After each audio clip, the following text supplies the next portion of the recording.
Well, good evening and welcome to Tucker Carlson Tonight. I am Will Kane in for Tucker.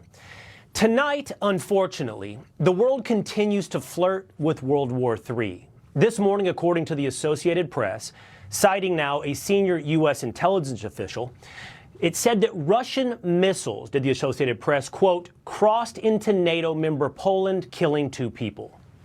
The Pentagon says that they are tracking these reports, though not confirming anything right out of the gates here, though being very clear in saying that the United States stands by Article 5, which is an attack on one NATO country is an attack on all. And that is the concern here, guys. If these were Russian missiles, all we know right now is that these were missiles or rockets that landed in this farm that is along the border of Poland and Ukraine in Polish territories, killing 2. And if those were Russians, then that is the concern here, that the Ukraine war could extrapolate and become something bigger. Whoa. Extrapolate into something bigger. Now, that wouldn't be the first time that a butterfly flapped its wings in Eastern Europe. I give you the assassination of Archduke Franz Ferdinand for World War I buffs, and then a global war blew through America. So let's not extrapolate into a nuclear conflict this time without asking hard questions and asking for sober leadership. You heard in that report the mention of Article 5. That's a self-defense provision in the NATO Charter. Now, if invoked, it means world war against Russia. There's no doubt about it. And within minutes of that apparent strike in Poland, the government of Estonia, a NATO ally, made it clear that world war might result. Quote, Estonia is ready to defend every inch of NATO territory. Is America? Now, there are reports that instead of Article 5, Poland will actually look to invoke Article 4. Now, that would give them the power to ask NATO to come together for more support for Ukraine, more money, perhaps air and anti-air power over Ukraine. And in fact, the White House today asked Congress for another $37 billion. And of course, they'll get that for Ukraine. In other words, whoever was responsible for that missile strike in Poland, well, they're about to get even richer. Defense contractors. We don't know what happened yet in Poland. We don't know where those missiles came from. We don't know what was the intended target. We don't know if it was a mistake. Russia denies launching the attack. The Pentagon hasn't confirmed it even happened. Ukraine's President Zelensky, of course, has blamed Russia. But we should know the answers to these questions before we zombie walk into war. And these questions can't just be brushed away with Putin apologist or conspiracy theorist, the same way that was done with COVID origins, vaccine efficacy, lockdown efficacy, mask efficacy, or asking for details and facts around the attack of Paul Pelosi. More on that in a moment. Sadly, though, it's clear that our leadership in Washington is in no shape to handle any of this. Joe Biden had to skip dinner with the world leaders at the G20 summit last night in Bali, retreating back to his hotel room for undisclosed reasons. He was just on television before we broadcast, looking quite confused in front of television cameras tonight. It's probably all better, because if he were awake or lucid, he might verbally stumble us into Hiroshima. Words are power. Speaking of the power of words, like famous basketball dad LeVar Ball speaking it into existence, the head of the DHS suggested our border is secure. I guess attempting to speak that falsehood into existence as fentanyl flows across and kills thousands of Americans every month. I've heard you and the Judiciary Committee recently in the summer testify that the border is secure. Secretary Mayorkas, do you continue to maintain that the border is secure? Yes, and we are working day in and day out to enhance its security. Alejandro Mayorkas, undefeated, never lost. In reality, more than 230,000 people crossed the border last month, compared to just 60,000 in October of 2019. Now, this is what's actually happening at the border, courtesy of Fox's Bill Maloogian. Take a look at this video we shot early this morning. This is drone video, thermal drone video, showing a single massive group of several hundred migrants crossing illegally into the Normandy, Texas area. Normandy is a tiny little town on the northern outskirts of Eagle Pass, and as you look at this, you'll see just a single file line of migrants wading across the Rio Grande and entering Texas. There's no resistance on either side of the border whatsoever, and once these migrants get to the U.S. side, they simply crawl under a fence that was put up by the state of Texas, and they walk into an area where they wait to be processed by Border Patrol. And then just a couple hours after that thermal video across town in Eagle Pass, we had another group of migrants crossing illegally into the Eagle Pass area. This at a private pecan orchard. A couple hundred single adults crossed in this area, with a Border Patrol source telling Fox News here in this Del Rio sector, just since October 1st, there have already been nearly 50,000 illegal crossings. Totally unimpeded. How should Republicans respond to a crisis like this when the federal government, as led by the executive, Joe Biden, refuses to act? Well, today, it appears one Republican actually did something about it. Or did he? Texas Governor Greg Abbott seemed to declare an invasion is in progress at the southern border. Now, under the Constitution of the United States and the Constitution of Texas, that move would authorize Texas to independently crush the surge of illegal immigrants without needing any approval from the federal government. Specifically, Greg Abbott's decision to invoke the invasion clause would allow Texas to deploy the National Guard and Texas DPS to remove illegal immigrants. But in his press release today, Texas Governor Greg Abbott said he would remove illegal immigrants to the border. Wait, to the border. Ken Cuccinelli, he's the former Attorney General of Virginia and a big leader in this push for states to declare an invasion, points out to the border is not deportation. It wouldn't stem the tide of illegal immigrants, and it doesn't invoke the full constitutional power of declaring an invasion. So, is it just a press release? Another example of words? Or is this potentially leadership? Republicans now have the House. At any moment tonight, it could be called that the Republicans now have a majority in the House. And then the question becomes, might they be able to lead in actually solving the border crisis? Or maybe returning our elections to pre-pandemic election laws? Or maybe even being that sorely lacking sober leadership we need before we extrapolate ourselves into World War III. For too long now, we've been gaslit, we've been shouted down, we have been censored. Our questions have been called conspiracies. While the English language is tortured to the point where you can no longer explain what is a woman or why we're going to war. We need leaders, honest leaders, of any party at any level of government to answer, to act, and to remember that they work for us. Candace Owens is the host of the Candace Owens podcast, and she joins us now. Candace, great to have you on the program. As I mentioned, at any moment, the House could be called for Republicans. What do you think is a realistic expectations of anyone watching for potentially Republican leadership in the House? You know, I think I probably feel like a lot of the American people do right now, and I've become quite cynical in terms of leadership, both left and right. It seems that nobody really wants anything to change. A lot of people are looking for moments to pretend that they want things to change when they get the mic, but then behind the scenes, they're not actually doing anything to invoke those sorts of changes. And it makes you wonder why. You know, why are we being told at the very same moment that we do have, in fact, an invasion happening at our border in the south, that we should instead care about what's happening on Ukrainian borders? And then, as you correctly mentioned, being gaslit and told that how dare you even ask the question? What's wrong with you? Why don't you care about Ukrainians before you care about Americans? Here's the truth. I am very much in the belief that we should be an American first nation. We should always be concerned about America first. That just makes sense. There's no reason to make people seem like they're conspiracy theorists for saying that. International liberalism has been a failure. The fact that we're even discussing nuclear war, the fact that we're even discussing World War III is because somehow we got deluded in believing that what matters most is that we care about our influence, that we care that we're able to put military men via NATO on somebody else's border,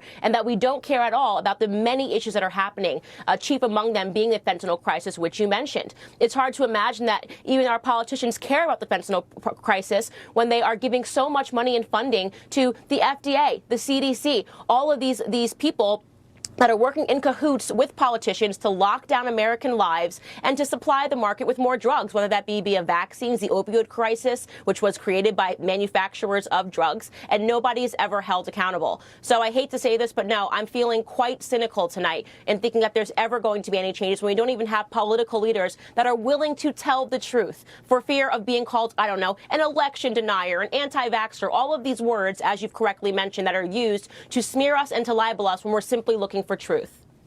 And why is that, Candace? Why is just asking the question, or why do we not even have a politician, whether or not be Democrats when it comes to the southern border, or even Republicans when it comes to potential war, make the case for us for how this does serve America first?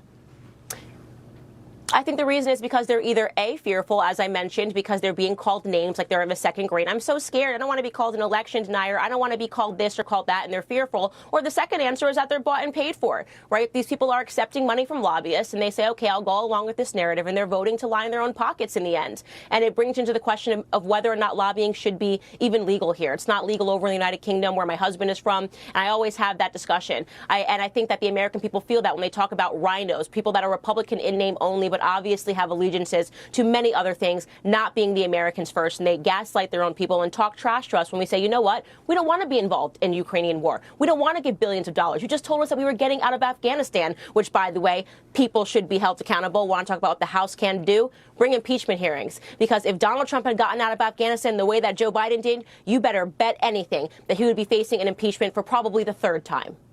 Oh, no doubt about it.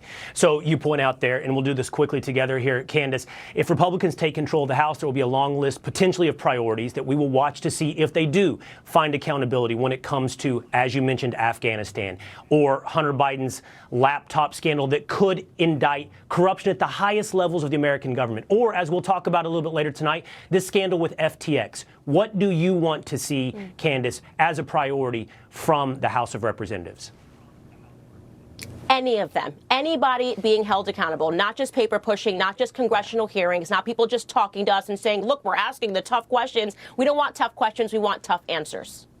All right. Candace Owens, always great. First time we have spoken together, but always great to hear from you, and glad to have you on the show tonight. Thank you so much. All right. I mentioned FTX. More coming up on that in just a moment. But a little bit earlier in the show, I mentioned Paul Pelosi. Tonight, there's more confusion about what happened inside Nancy Pelosi's house on October 28th. Now, if you remember, that's when a nudist named David DePape attacked Paul Pelosi with a hammer. Now, according to a federal indictment by the Federal Department of Justice, police officers opened the door to Nancy Pelosi's home. Now, this is fascinating because it's in direct contradiction to the filings by San Francisco District Attorney and local law enforcement, who say that no, in fact, Paul Pelosi opened the door. An NBC News affiliate in the Bay Area just reported that according to law enforcement sources who saw body cam footage, the DA is right. The DOJ is wrong. Paul Pelosi opened the door. Now, why is this important? Because asking for details or facts when it comes to this story have again been dismissed as a conspiracy, as an entire narrative that David DePape was an insurrectionist and a MAGA Republican was built. No questions that could get in the way of that narrative. For example, this isn't the first time that NBC News contradicted the DOJ's narrative. Earlier this month, NBC ran this report, which stated that Paul Pelosi didn't think he was in danger when David DePape was in his home. Sources familiar with what unfolded in the Pelosi residence now revealing when officers responded to the high-priority call, they were seemingly unaware they'd been called to the home of the Speaker of the House. After a knock and announce, the front door was opened by Mr. Pelosi. The 82-year-old did not immediately declare an emergency or try to leave his home, but instead began walking several feet back into the foyer toward the assailant and away from police. Why Pelosi didn't try to flee or tell responding officers he was in distress is unclear. We still don't know exactly what unfolded between Mr. Pelosi and the suspect for the 30 minutes they were alone inside that house before police arrived. Now, that report by NBC News that seems to at least be in part supported by the new investigative report from an NBC affiliate in the Bay Area was totally scrubbed from its website. They also suspended that reporter, Miguel Almaguer. He has not been heard from, no tweets, no appearances on television, for almost 2 weeks. NBC claims that Almaguer violated their standards. What standards were those? See, no NBC reporters were ever suspended for the lies that they told in helping the Democratic Party. Watch.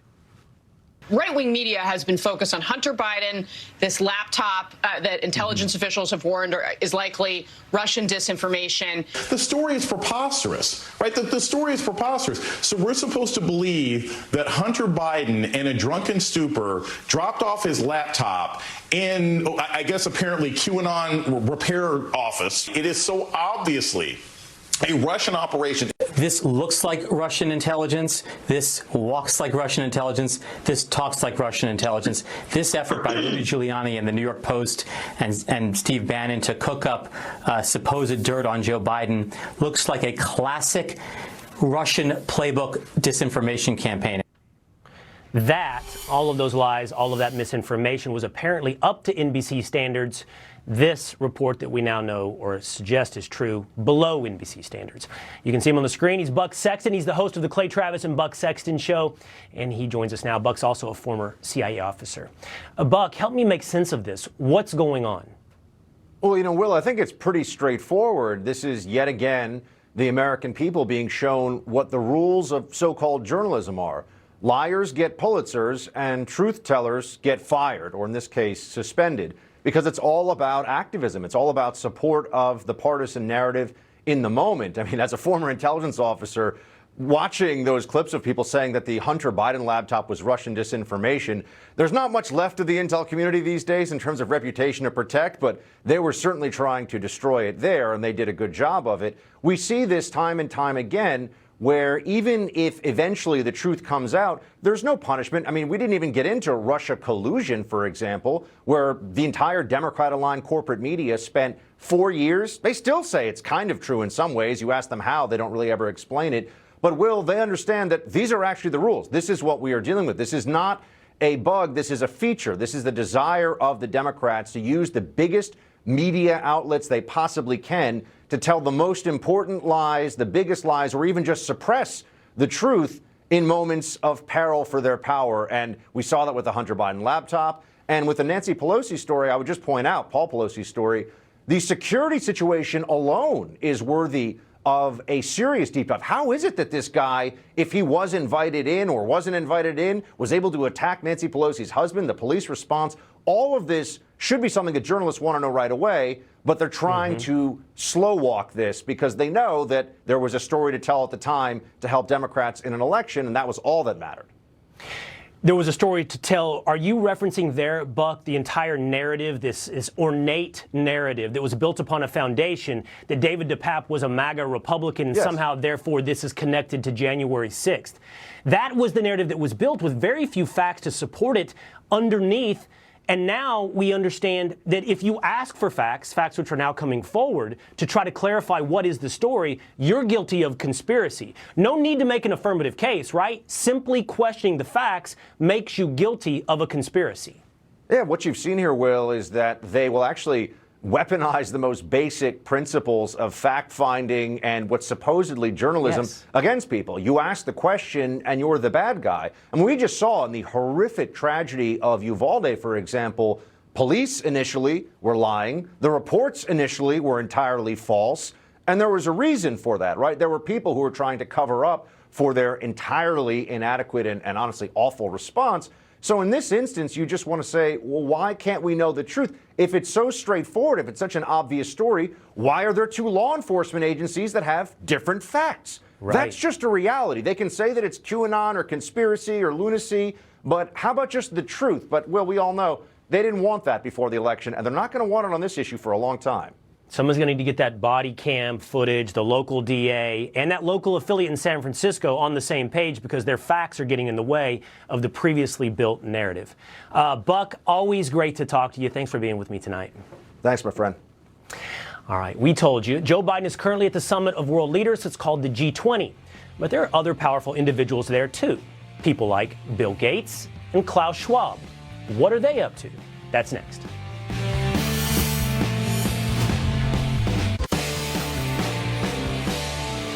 So the G20 is a summit that's supposedly a gathering of world leaders, but there are a lot of people who aren't world leaders in attendance, at least in the traditional democratically elected sense. That would include self-appointed leaders like Microsoft founder Bill Gates. Also, by the way, Klaus Schwab. Who's Klaus Schwab? Well, he's the founder, chairman of the World Economic Forum. And during COVID, Schwab, well, he saw a big opportunity. Here's what he said. He wrote, "There is now a brief opportunity for global leaders to cooperate to achieve a great reset, a step forward to a more resilient, cohesive, equitable, and prosperous world." Klaus Schwab, and I didn't really do the accent there, but Klaus Schwab still has not given up on that goal. Yesterday at the G20 in Bali, Schwab again called for a new world order.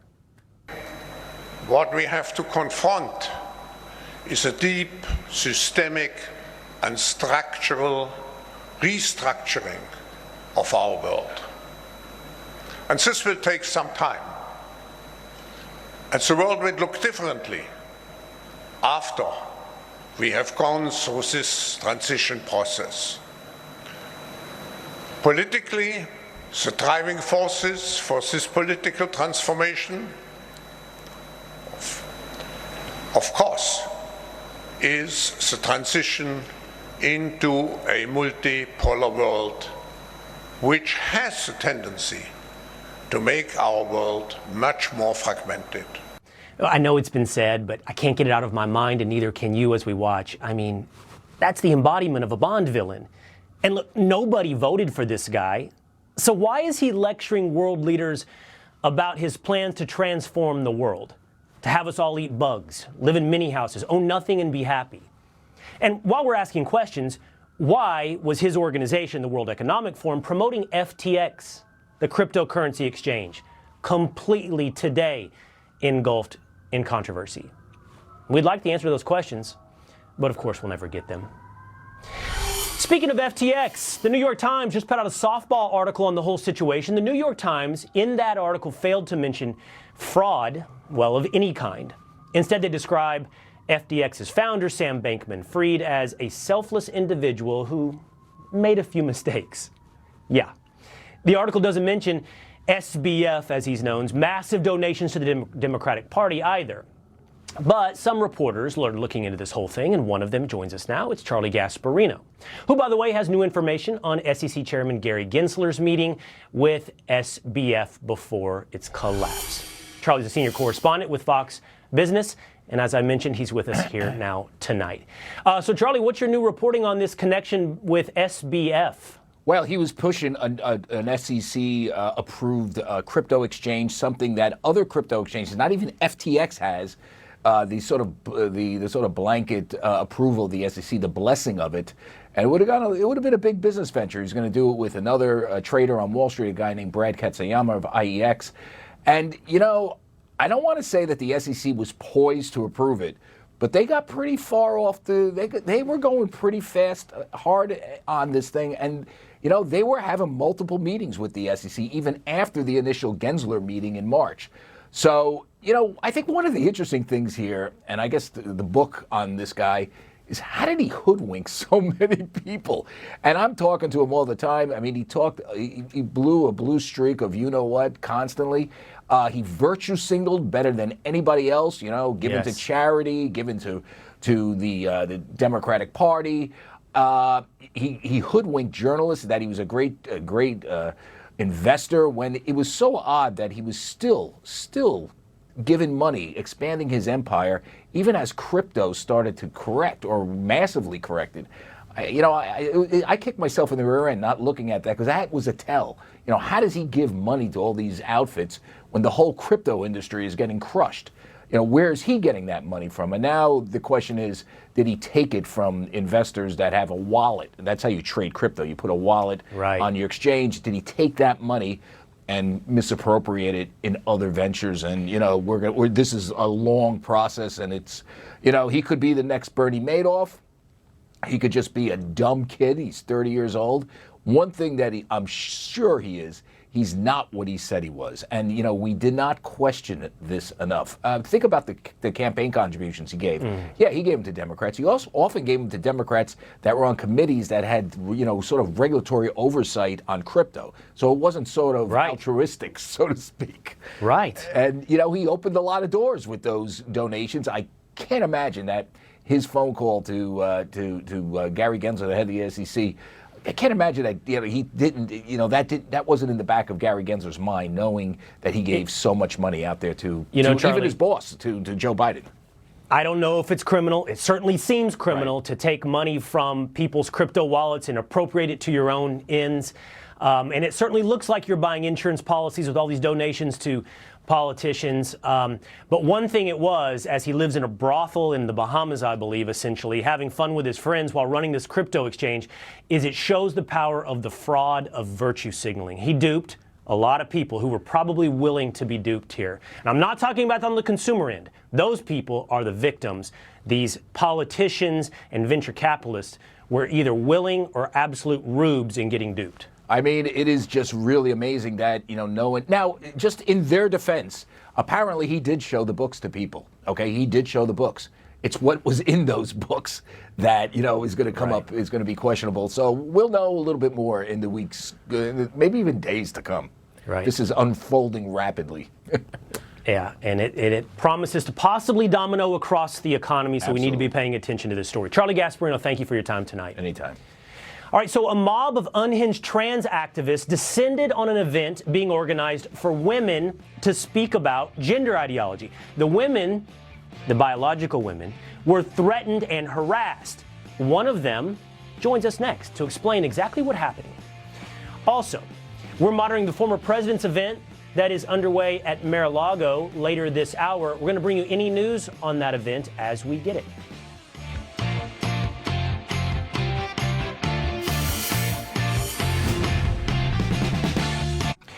Alexandria Ocasio-Cortez, she continues to tackle the issues that matter most to her constituents.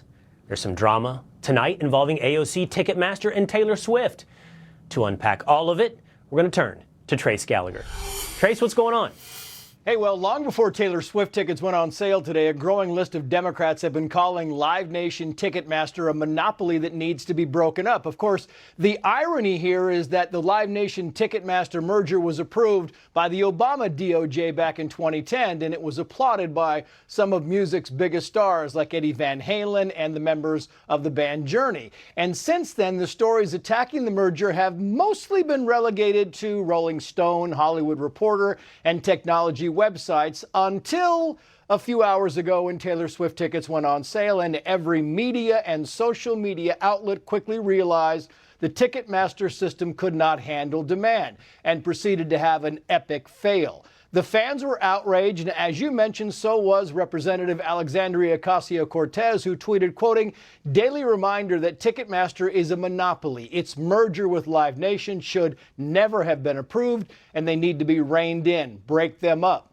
Other Democrats also jumped on board, and so far we really can't find anyone defending or disputing today's ticket fiasco. We haven't seen gridlock and confusion like this since, really, Arizona, Nevada, and California started counting ballots. Bottom line, Live Nation Ticketmaster is the elephant in the arena. Live Nation owns several hundred venues and manages more than 500 music stars, so it has the power to demand that venues who want to host concerts use Ticketmaster exclusively. Finally, those who are hoping to buy tickets were told you can try again tomorrow as long as you have a credit card, mother's maiden name, and can prove you are not a robot. We'll have more on this on Fox News at night. Will. Let's see if AOC can spurn action and fix Live Nation before our election system can return results in under a week. Which comes first? You find out tonight with Trace Gallagher, every weekday at midnight Eastern, hosting Fox News at Night. Thank you, Trace. A new tour called Let Women Speak is intended to give women an opportunity to speak about gender ideology. Yesterday, the event arrived in New York City. It was near City Hall in Manhattan. And very quickly, trans activists descended on the event and began threatening the attendees. I'ma beat your ass. I'ma beat your ass. I'ma beat your ass. discriminate. These hands do not discriminate. I will these are more real than you would ever be. I got body. No man wants you. No man wants you. I'd love to ask the producers of the show why one individual's chest was blurred and the other's was not. I can't figure out the distinguishing factor. The police in this incident say 9 people were arrested at the event.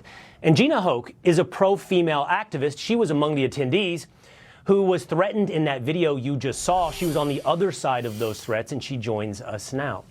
Gina, thanks for being with me tonight. What did that feel like in the moment? What was happening? What was the energy around that event? Danger. That was the energy around that event. It was very high energy. It was not good. I don't think I expected it to be that bad. Obviously, we were threatened. Women were assaulted. Police were assaulted. I can't believe actually how much abuse they put up with, and it's upsetting to see the spin in the newspaper that it was either an equal fight or that the police were being brutal against people, because that was not the case at all. Tell me what your organization is, I assume on the other side of this incident, peacefully protesting. What are you hoping to highlight? I came out to join the Let Women Speak tour this last couple of weeks because I wanted to exercise my right to free speech with other women. We came out as, again, to be peaceful and talk about the harms of trans ideology. We're all across the board politically, all ages, all abilities, education, everything, and we're joining together because we know what is happening and we want people to know. We want to go to the streets and talk to anybody who is passing by and who will listen. It's almost as though the individuals there in the video that we're seeing on the side of the screen were intent on proving your point. Your event is Let Women Speak, and now you have these men dressed up as women attempting to shout you down, at the very least, shout you down. Absolutely. This is a record of our dissent, and they are doing the work for us. They always come out, they show themselves to be everything that we say is the reason that we do not want these people and these men, these violent men for the most part, in our spaces intended for women and girls. And as you've traveled the country, I'm just curious, what has been your sense of safety? Was this a particularly bad incident in New York, or have you been met with this type of reaction all across America? All across America. I attended San Francisco, Portland, Seattle was canceled due to threats of violence, credible threats of violence. We were attacked in Tacoma, and obviously yesterday in New York City, there were security guards hired for Austin, Chicago, D.C., arrests made in Tacoma, Washington, D.C., and New York City.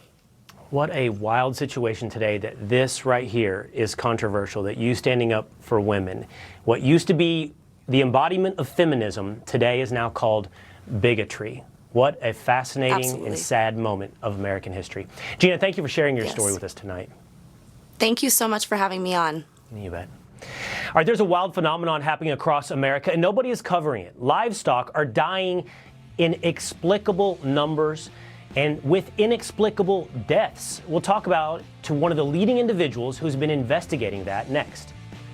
Plus, Donald Trump has apparently just filed the paperwork to run for president in 2024, just moments before his Mar-a-Lago event is set to begin. We're monitoring that event here for you.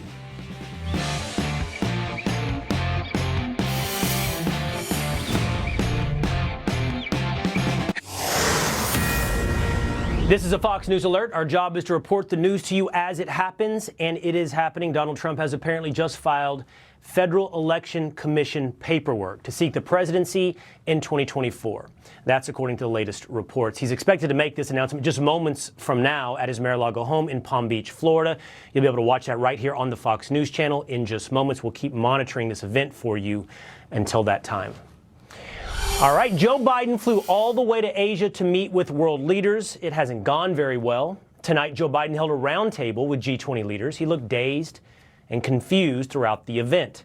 He also refused to answer a question about the apparent rocket attack in Poland. Then the video feed went down. And last night, Joe Biden bailed on the G20 gala dinner. He went back to his hotel room. We still have no idea why exactly he did that. According to the White House, quote, the president had just spent a full day of meetings and needed to attend to a few items tonight. I wonder what items needed attending to. They didn't say. So where the heck is Joe Biden and what is wrong with him? There's a lot going on in the world tonight. We'd like to know. We'll stay on that story and we'll let you know when we find out. All right, you may remember Chris O'Brien from our documentary on cattle mutilations. It's part of the new documentary Tucker Carlson Originals, Cattle Mutilations.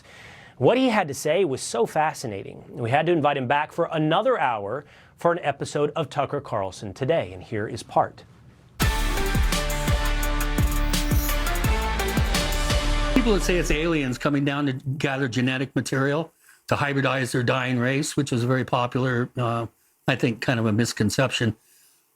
My first thing I say is, well, why don't they go into an abattoir or a slaughterhouse? And there's gallons and gallons of genetic material. Why are they sneaking around in the pastures of the Western world, mutilating cattle? It doesn't make sense. So there's something going on that I think is environmentally oriented. I think it's where the cattle are actually grazing in the environment. That's the thing that's being tested. Animals that had impossible physical, abnormal condition of the animal. And that was about 60 of the 200 cases, 40 to be on the safe side. And then out of that, I had 8 or 9 that you just could not explain with, forensic science. Spinal cords excised, unborn calves mutilated in the womb, brains taken out with no disturbing of the dura, the thin film that surrounds the brain. It's impossible to take a brain out and leave the dura intact unless you liquefy it and suck it out or something. I don't know. So 160 equivocal, probably some of them are scavenger action. And, if a rancher's reading that there's mutilations being reported, possibly in his region, then he might look at a dead cow a little differently. There's usually no tracks. There's no physical evidence, crime scene evidence, let's say. The original case that we talked about, Snippy, was found 100 feet from her tracks. And all the flesh was taken from the shoulders to the tip of the nose. The bones were all bleached white in only overnight, like they'd been out in the sun in the desert for 30 years. There were strange pod marks. There was like this chicken gizzard type thing on a branch near the body. And the owner of the horse kind of poked it with a twig, and then all of a sudden her hand developed like a battery acid burn on it. So there was some weird. How could the horse be found a distance from his own tracks? It was obviously lifted up and dropped. On the value of curiosity and actual journalism. You can watch that episode tomorrow on Fox Nation.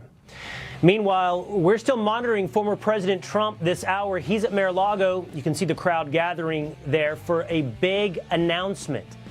That's coming up next.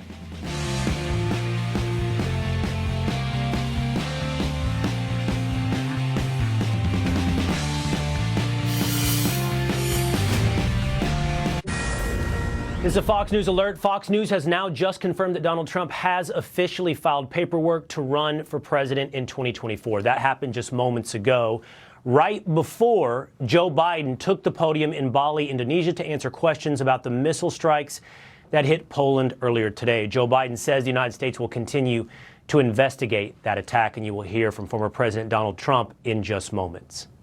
Now, a few weeks ago, a Rolling Stone reporter labeled John Fetterman's wife, Giselle, the de facto candidate in Pennsylvania. And Joe Biden said she'd make a great lady in the Senate. Now John Fetterman has won his race somehow. And as expected, his wife is hogging the spotlight. She's uploaded this photo of herself at a dinner party with Pennsylvania Senator Bob Casey. You'll notice that half of John Fetterman's face is cropped out. And then today, Giselle uploaded this picture outside of John Fetterman's Senate office. This time, half his body was cropped out. In fairness, at least he's wearing a suit and not a hoodie and basketball shorts. But still, Giselle takes center stage, which, of course, was the plan here all along. Tonight, I want to ask you to please check out the brand new episode of the Will Cain podcast. It's out right now. In it, you can go download at Fox News Podcast, Apple, or Spotify. We break down the FTX crypto scandal, what it's all about, what it means for not just crypto, but for politics, donations to Democrats, potential, and the need for investigation into money laundering through Ukraine, and how it could affect the economy at large. Go get that wherever you get your podcasts.